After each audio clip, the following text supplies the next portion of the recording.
మహబూబాబాద్ జిల్లా కలెక్టరేట్లో జిల్లా కలెక్టర్ కె శశాంక అధికారులతో కలిసి విలేకరుల సమావేశం నిర్వహించి మాట్లాడుతూ రేపటి నుండి తెలంగాణ రాష్ట్ర ప్రభుత్వం ప్రజాపాలనలో భాగంగా 6 గ్యారెంటీల అమలుకు దరఖాస్తులు స్వీకరించబడతాయని, ప్రతి గ్రామంలో అర్హులైన ప్రతి ఒక్కరూ ఈ దరఖాస్తును పూర్తి చేసి కౌంటర్లో అందించి రసీదు స్వీకరించాలని, ఎవరు ఈ అనుమానాలు ఉన్నా సంబంధిత అధికారి వద్ద నివృత్తి చేసుకోవాలని, ఇదే దరఖాస్తు దశ మాత్రమే అని, ప్రభుత్వ నిబంధనలకు లోబడి లబ్ధిదారులకు ప్రభుత్వ పథకాలు అమలు చేయబడతాయని, కావున ప్రతి ఒక్కరూ 6 గ్యారెంటీలకు సంబంధించి దరఖాస్తు చేసుకోవాలని సూచించారు.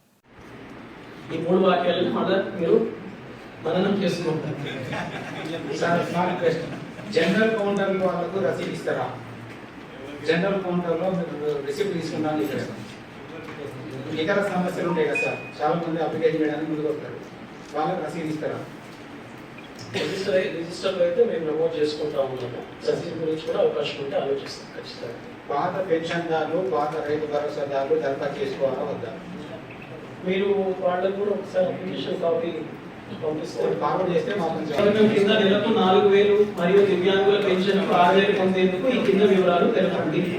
ప్రస్తుతం పెన్షన్ పొందితే అప్లికేషన్ పొంది జరిగితే మీరు కూడా చాలా మందికి అవగాహన కల్పించిన వాళ్ళు అప్లికేషన్ అనేది రాసు పెన్షన్ సంబంధించిన వాళ్ళు వస్తున్న వాళ్ళు ఇప్పుడు తీసుకుంటున్న వాళ్ళు మళ్ళీ దరఖాస్తు చేయాల్సిన అవసరం లేదు. కానీ కొద్దిమందికి మాకు రావాలి, మాకు రాలేదు అని ఉండొచ్చు.